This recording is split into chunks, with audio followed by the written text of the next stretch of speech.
आप देख रहे हैं हरियाणा न्यूज 24, जहां हर खबर मिले सच के साथ। नमस्कार, स्वागत आपका हरियाणा न्यूज 24 में। मैं हूं मुन्ना लांबा, मेरे सहयोगी मंसू लांबा के साथ हम मौजूद हैं झज्जर और झज्जर के नया गांव में। आज यहां पे दूषण चौटाला का प्रोग्राम होना था, हमने आपको सुबह दिखाया, लेकिन किसानों का गुस्सा इस कदर था, उसको देखते हुए यहाँ जो राजनेता आने थे, 8 राजनेता, उन्हें अपना प्रोग्राम स्थगित करना पड़ा, कैंसिल करना पड़ा, रद्द करना पड़ा। किसानों का गुस्सा इस कदर भड़का हुआ था, इस कदर लाल गरम हो चुके थे किसान, इस कदर आग बबूला थे कि यहाँ पे आना कहीं न कहीं बहुत बड़ी दुर्घटना का कारण बन सकता था उन राजनेताओं का। मेरे साथ तमाम यहाँ देख लीजिए, शाम का समय हो चुका है, लगभग 5 बजने वाले हैं। यहाँ अब कोई राजनेता नहीं आना है। गुरकल का जो प्रोग्राम था वो हो चुका है, वहाँ से भी लोग सब जा चुके हैं, सब पुलिस वहाँ से जा चुकी है और यहाँ से भी लोग लगभग जा चुके हैं किसान। लेकिन रात को यहाँ जो रहते हैं वो किसान रुके हुए हैं। और यहाँ मैं फिर कहना चाहूँगा, पंडाल लगाया गया है, खाने पीने की व्यवस्था, लंगर चल रहे हैं यहाँ पे। तमाम किसान मेरे साथ मौजूद हैं, इनसे दोबारा से जानते हैं। शाम का समय हो चुका है, ओपी ओम प्रकाश धनखड़ का यहाँ गाँव है और उनका भी प्रोग्राम नहीं हुआ, उनको भी कहीं ना कहीं गुस्सा का सामना करना पड़ा इन लोगों के, किसानों का, और कहीं ना कहीं गुरुकुल को भी गुस्सों का सामना करना पड़ा। महाराज जी से बातचीत हो रही थी कुछ देर पहले, उनका मैंने इंटरव्यू किया, कई बातें निकल गई, वो भी जानेंगे किसानों से।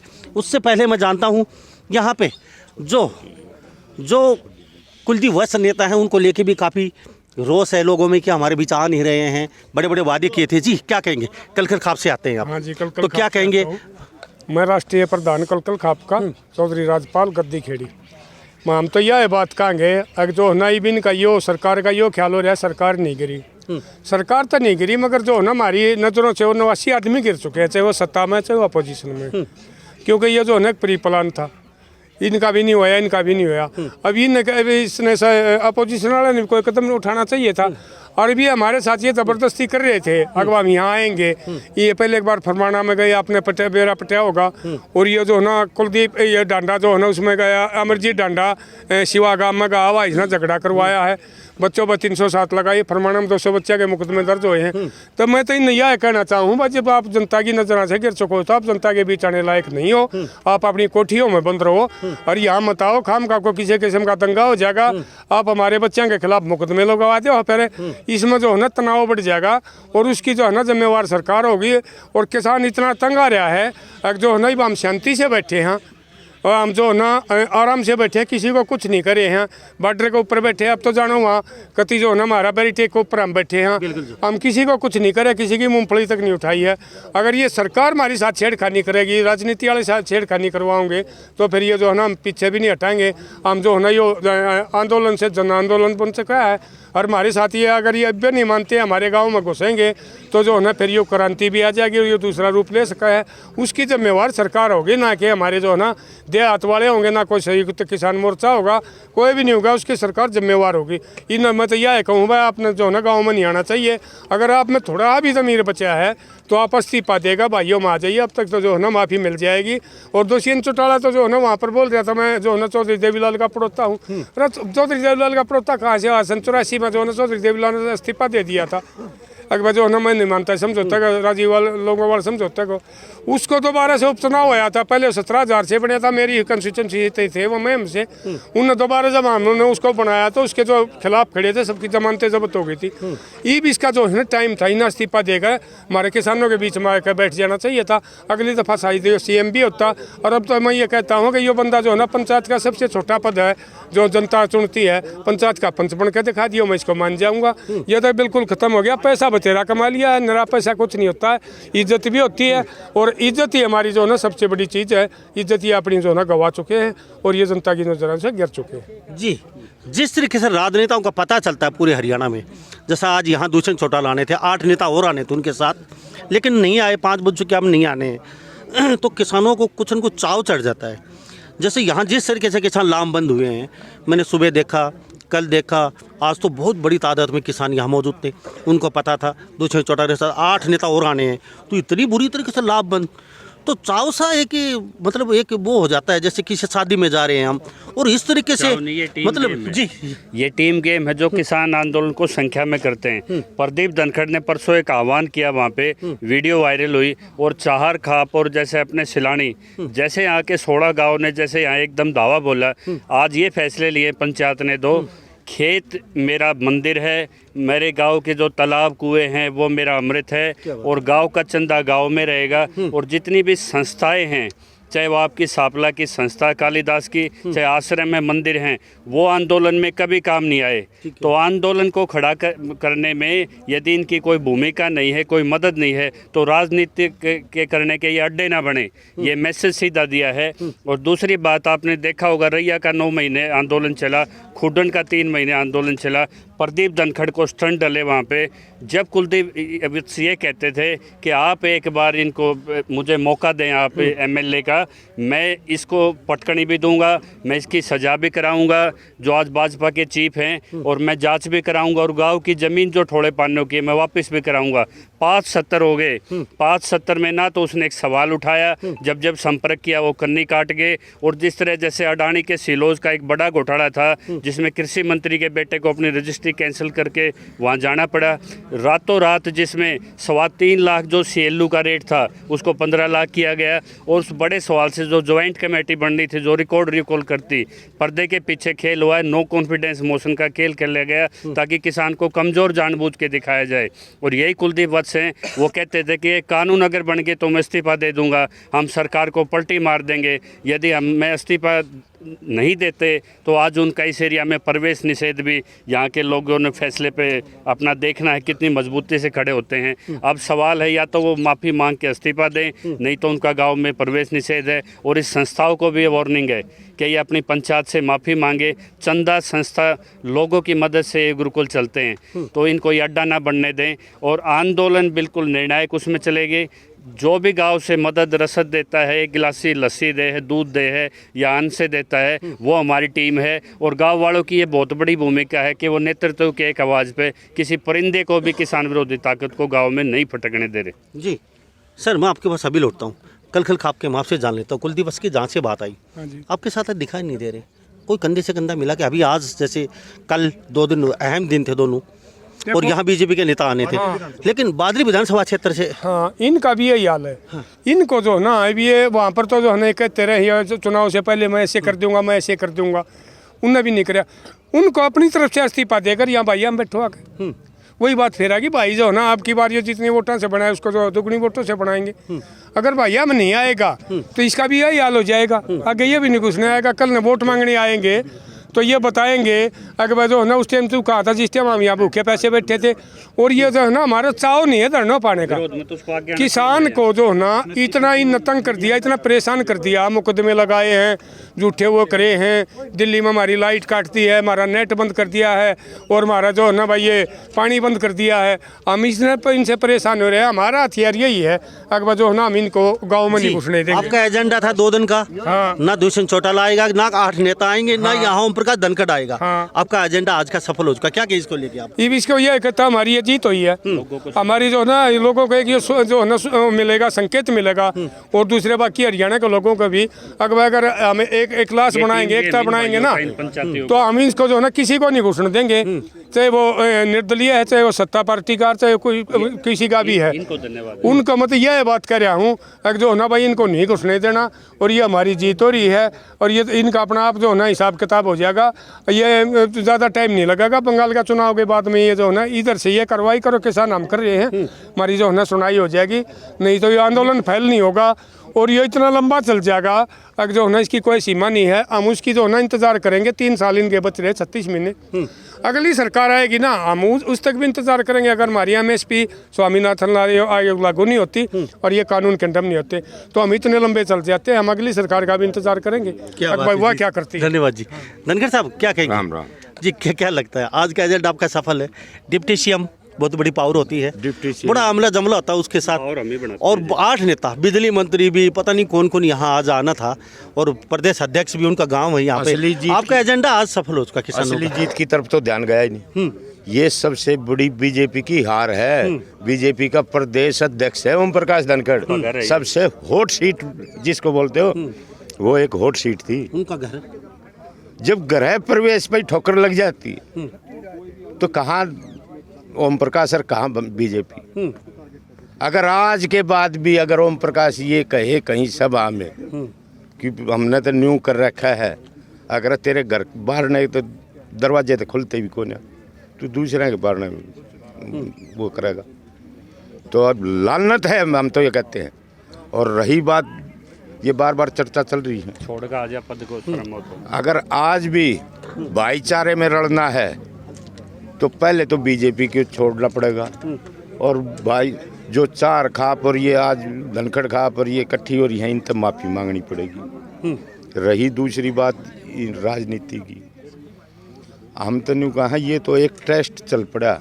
आंदोलन जो है एक छलनी का रूप लेके निकलेगा। इसमें वही नेता खड़े रहेंगे जो अपने वजूद को बचाने के लिए हुए हैं।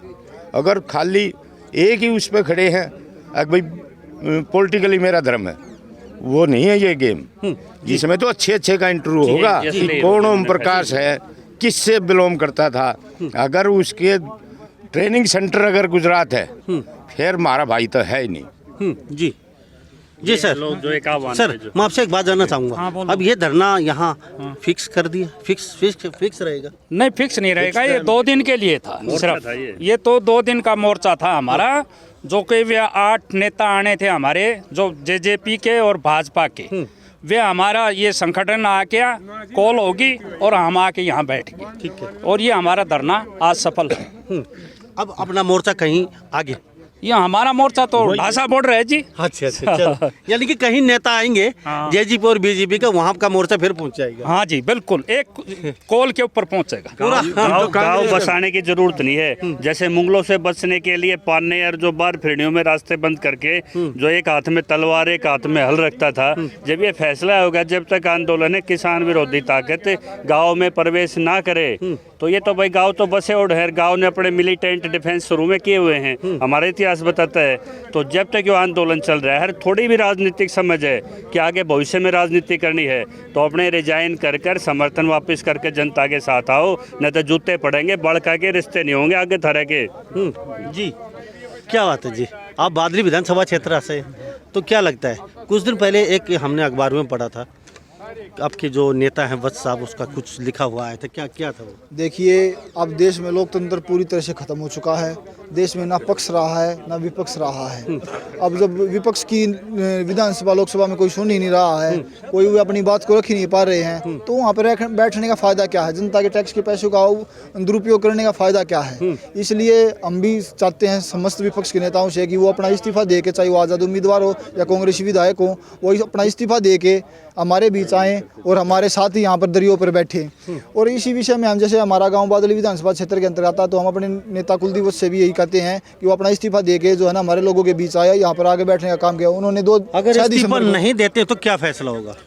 अगर वो इस्तीफा, सबसे पहले तो उन्होंने 6 दिसंबर को खुद कहा था कि मैं इस्तीफा दे दूंगा अगर ये बिल वापसी नहीं हुए तो। अब वो अपनी बातों से मुकर रहा है। अगर वो इस्तीफा नहीं देगा तो उसका भी सामाजिक बहिष्कार होगा, उसको भी गांव में घुसने नहीं दिया जाएगा। यानी कि कड़ा फैसला लेने कड़ा फैसला। जेजेपी बीजेपी तो हमारी खुली दुश्मन हो ही चुकी है। अब अगर हमारे साथ, हमारे निर्णयों के साथ, खाप निर्णय जो कल और आज भी सर्व समिति से फैसला ले दिया है कि आज़ाद उम्मीदवार और कांग्रेसी विधायक भी इस्तीफा देकर हमारे बीच आए, अगर वो फिर भी हमारे इस आदेश की या अनुरोध की अवमानना करता है, तो हमें उसको भी साफ तौर पे विरोधी माना जाएगा और उसका भी वही विरोध किया जाएगा जो जेजेपी और बीजेपी नेता और बीजेपी का किया जा रहा है। जी, तो हमारे साथ जी, मैं लास्ट में क्वेश्चन और जानूंगा, क्या लगता है दुष्यंत चौटाला इतना प्रेशर होने के बावजूद भी आप कह रहे हैं हमारे साथ आया ही नहीं, तो वजह क्या हो सकता है? एक कोई गांव में तब बाजगी, उन्हें खसम कर लिया और खसम ने छोड़ के फिर खसम छोड़ दिया, वह दूसरी गलती होगी।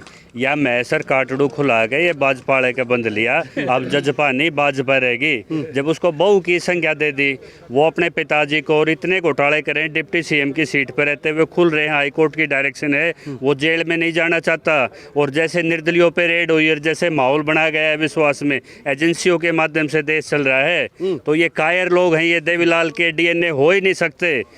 तो इन जिस पे- तरीके से बलराज कुंडू पे छापेमारी, पंजाब के एक नेता पे छापेमारी और जो आड़ती हैं बड़े बड़े पंजाब में उन पे छापेमारी ईडी की, तो इसको लेके क्या एक थोड़ा सा भय का माहौल सा बन जाता है जैसे कि न्यूज़ क्लिक जैसे आपको देखा होगा न्यूज़ चैनलों पे की, आपके बंगाल में की, मध्य प्रदेश में की, डरी हुई सरकार और क्या कर सकती है। जो जनादेश खो जाए, अपने गांव में अपने लोगों में जो एक शादी विवाह कार्यक्रम में नहीं आ सकते, वो और कायरता के साथ क्या करेंगे। एजेंसियों के माध्यम से आज सरकार चल रही है, जन समर्थन से नहीं चल रही। जी थैंक यू। जी सर, क्या लगता है आज का एजेंडा सफल हो चुका है? बिल्कुल आज का एजेंडा सफल है। और कहीं ना कहीं खुश भी नजर आ रहा है। गुरुकुल में जो है इनका 2 दिन का प्रोग्राम था, इन नेताओं ने आना था। कोई जो है बीजेपी और जेजेपी की तो चिड़िया तक भी नहीं पर मार सकी। वो सारा जो है पूरा जो इलाका जो गुआंड है, इनकी एकता का कारण है ये हुआ है। आगे इसलिए तो आज कहीं ना कहीं आप जो मोर्चा लगाया था आपने, तो कहीं ना कहीं सफल हो गए ना? बिल्कुल जी, आज यहाँ का मोर्चा बिल्कुल सफल हो गया।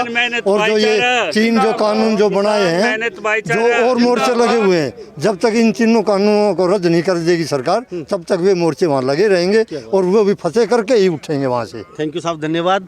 तो हमारे साथ यहाँ झज्जर से, नए गांव से हम मौजूद हैं। यहाँ से कुछ दूर पे गुरुकुल है और यहाँ पे बहुत बड़ा प्रोग्राम किया गया था दुष्यंत चौटाला के 7-8 मंत्रियों का, जो बड़े बड़े दिग्गज नेता थे जेजेपी और बीजेपी के। परंतु जिस तरीके से किसान लामबंद हुए यहाँ पे 2 दिन से लगातार, एक सैकड़ों की तादाद में यहाँ पे किसान रात दिन डटे रहे और हजारों ट्रैक्टरों के साथ यहाँ अपना लंगर, यहाँ एक मोर्चा लगा लिया बहुत बड़ा गुरुकुल के बिल्कुल सामने। तो कहीं ना कहीं नेताओं को सोचने पे मजबूर होना पड़ा और ये प्रोग्राम उन्होंने रद्द करना पड़ा। किसानों के गुस्सों को देखते हुए उनको भी पता था अगर वो आते तो यहाँ बहुत बड़ी अनहोनी हो सकती थी। तो मेरे साथ यहाँ पे एक बात और जानेंगे शमशेर जी, मैं आपसे लास्ट में एक बात और जानूंगा। नेता आखिर प्रोग्राम कर क्यों रहे? इतना गुस्सा है काफी पूरे भारत में, बताऊंगा तो जरूरत क्या है? पहले आपको कॉन्फिडेंस में लेना चाहिए, किसानों को भाईचारा बनाना चाहिए, उनके बीच जाना चाहिए। किसान पीछे हटने का नाम नहीं ले रहे, उधर सरकार। तो इस समय नेताओं का आपके अबोचिड होके जबरदस्ती प्रोग्राम करना कहीं ना कहीं, हाँ स्टैटिक्स ये है 82 करोड़ आदमी है जो पीडीएस सिस्टम पे हैं। बना दी है कमेटी ताकि हर घर से वो वसूल की जाए जिन्होंने भी सरकारी किसी योजना का लाभ लिया है। तो सीधी बात है कि 82 करोड़ और 52 करोड़ किसान और मजदूर जब ये लामबंद हो गए जाति धर्म और हर चीज़ से ऊपर, तो वो वर्ग हाथ से ना निकल जाए। तो ये लोगों में अपना किसान और गैर किसान, शहरी और ग्रामीण ध्रुवीकरण की राजनीति के माध्यम से ये लोगों को बांटे हुए हैं और उस संख्या को दोबारा इकट्ठा करना चाहते तो हैं। जबरदस्ती कहीं ना कहीं आपको एक गुस्से का सामना करके बहुत बड़ी कोई ट्रेजेडी हो सकती है, कोई घटना हो सकती है, कोई मतलब इतना बड़ा हो सकता है आप सोच भी नहीं सकते। इस तरीके से किसानों के बीच में प्रोग्राम करना। देखो, जिन्होंने देश को है ना 70 साल से बनाया, वो 60 साल से निर्माण करके, हल चला के, अपनी मेहनत से, बॉर्डरों पे सेवा दे के, वो देश का एक पत्ता भी नहीं टूटने देंगे। और जो 5 साल के लिए दंगे करा के आते हैं, अपॉर्चुनिस्ट होते हैं, उनसे खतरा है ये दंगों का, इनका। तो लोगों ने देखा जैसे पीसफुल फैसले लेते हैं। भाई मास्टर ये हैं, मालिक ये हैं धर्म संस्थाओं के, राजनीति चेहरे ये बनाते हैं और यही तय करते हैं। इनको तो याद दिलाना है कि भाई तू नौकर है, हम मालिक हैं। अरे वो रिवर्स हो गया तो उसको भाई महसूस हो जाएगी बहुत जल्दी। अगर नेता प्रोग्राम करना चाहें तो आप किसानों के पास क्या मैसेज है उनको देने के लिए? जैसे कोई भी जैसे पहले करते थे प्रोग्राम, रूटीन में गांव में आते थे, अपनी उपलब्धियां गिनवाते थे, तो किस तरीके से क्या क्या क्या क्या एक सीधा मेथड है। जिस भी पार्टी का अध्यक्ष है टीकरी आए और वहाँ पे आए, वो माफ़ी दे के जो 300 जो शहादत हुई हैं वो हमारी वजह से हुई हैं, वो माफ़ी मांगे कि 2007 से जो ये फाइलें चल रही थी 3 कानूनों की, ये कांग्रेस काल में हुड्डा से चली हुई थी। बीजेपी तो इसके बिल्कुल मखौल बना रही है, शहादत पे राजनीति कर रही है। पहले इनके मुखिया माफ़ी मांगे और इसको तभी डैमेज कंट्रोल हो सकती है। उसके बाद कानून को रद्द करें। कानून तो रद्द करा ही लेंगे, ये सरकार न किसी दूसरी से करा लेंगे। कानून और मुद्दों की चिंता नहीं है। जब बड़ा वर्ग इकट्ठा हो गया तो ये तो अल्पसंख्यक हैं, आपके राजनेता और कॉर्पोरेट तो अल्पसंख्यक हैं। खतरे में आज ये हैं, किसान नहीं है। किसान तो लामबंद है और इकट्ठा है। बिल्कुल, थैंक यू साहब। तो हमारे साथ यहाँ किसान बने हुए थे और किसानों के साथ साथ कई डॉक्टर भी हैं, PhD हैं, कृषि में कर रखी है, उनसे भी हमारी बातचीत हुई। दुष्यंत चौटाला नहीं आए, ओम प्रकाश धनखड़ भी यहाँ नहीं पूछे, ना कोई जेजेपी बीजेपी का नेता पहुंचा। जो किसानों का मोर्चा लगाया था, मोर्चेबंदी की थी, घेराबंदी की थी गुरुकुल की, चारों सड़कों की, वो कहीं न कहीं किसान सफल हो पाए और यहाँ प्रोग्राम रद्द कर दिया गया क्योंकि बहुत बड़ी घटना हो सकती थी। नेताओं ने भी सोचा है, सरकार ने भी सोचा होगा, गुरुकुल ने भी सोचा होगा, इस वजह से यहाँ प्रोग्राम नहीं पाया। तो इन्हीं सब बातों के साथ मैं मुन्ना लांबा, मेरे सहयोगी हिमांशु लांबा के साथ हरियाणा न्यूज़ 24। नमस्कार, जय हिंद। आप देख रहे हैं हरियाणा न्यूज़ 24, जहां हर खबर मिले सच के साथ।